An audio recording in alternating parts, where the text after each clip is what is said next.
Millions of people grind through their days exhausted. They look at their empty bank accounts or stalled careers and are entirely convinced these struggles are the fault of a bad economy, restrictive government policies, or just terrible luck. This mindset traps us in a loop of physical force. We work longer hours, cut every possible expense, and push harder, treating survival as a grueling zero-sum battle against the rest of the world. But there is a completely different way to look at reality. Life operates less like a physical battlefield and more like a highly responsive game, a system of giving and receiving that runs on precise, invisible laws. When you fight the external world, you are swinging at symptoms. You drain your energy trying to manipulate the scoreboard instead of learning the actual internal mechanics that control how the game is played. To understand these mechanics, we have to rewind to the early 20th century. This was an era of extreme social and financial rigidity. Women couldn't even open a bank account without a husband's signature. Add to that the prevailing religious dogma of the time, which taught that poverty was a virtue. If you were struggling financially, society told you it was simply God's will, and you had to accept your place in the struggle. Then there was Florence Scovel Shinn. Born in 1871, she built a comfortable, successful life in Greenwich Village, working as a prominent book illustrator. But in 1912, at the age of 41, her husband asked for a divorce. In that era, a sudden divorce was a devastating social and financial blow that normally guaranteed a woman's ruin. Instead of accepting defeat, she completely abandoned her art career. She spent the next phase of her life obsessed with decoding the metaphysical laws that govern human reality. At a time when a divorced woman was expected to disappear into obscurity, Shinn instead began teaching that her survival depended on internal conditions rather than social permission. She spent the next 3 decades testing whether these invisible laws could actually override physical limitations. Shinn transitioned from illustrating books to teaching people how to illustrate their own reality. This work culminated in her 1925 manual, The Game of Life and How to Play It. Money and success are neutral energies. They do not care if you work until you drop. They simply flow to whoever broadcasts the matching frequency. Shinn argued that working tirelessly with a mindset of fear is like driving with the parking brake engaged. No amount of physical hustle, grinding, or extended hours can override a misaligned subconscious blueprint. This brings us to the subconscious mind.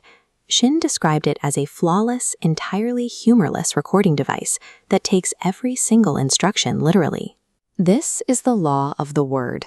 Every sentence creates a spiritual mold. The universe automatically pours neutral energy into that exact shape.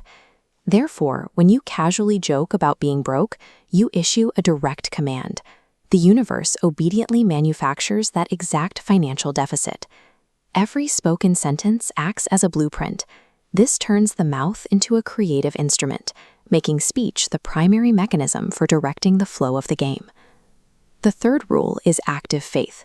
To lock in your energetic alignment, you must prepare for the outcome you desire before there is visible evidence it has arrived. Shinn called this digging ditches. It borrows from an old biblical story, but the concept is highly practical.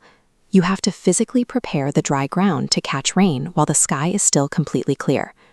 She shared the story of a woman who had exactly $8 to her name. Instead of panicking and searching for immediate logic-driven work, the woman followed a sudden intuitive hunch to use her last dollars for car fare home. Acting on that hunch, she bumped into an old friend and miraculously received thousands of dollars. A modern equivalent would be buying a pair of high-quality garden gloves for a house you don't even own yet. You do it to physically signal your readiness to the universe.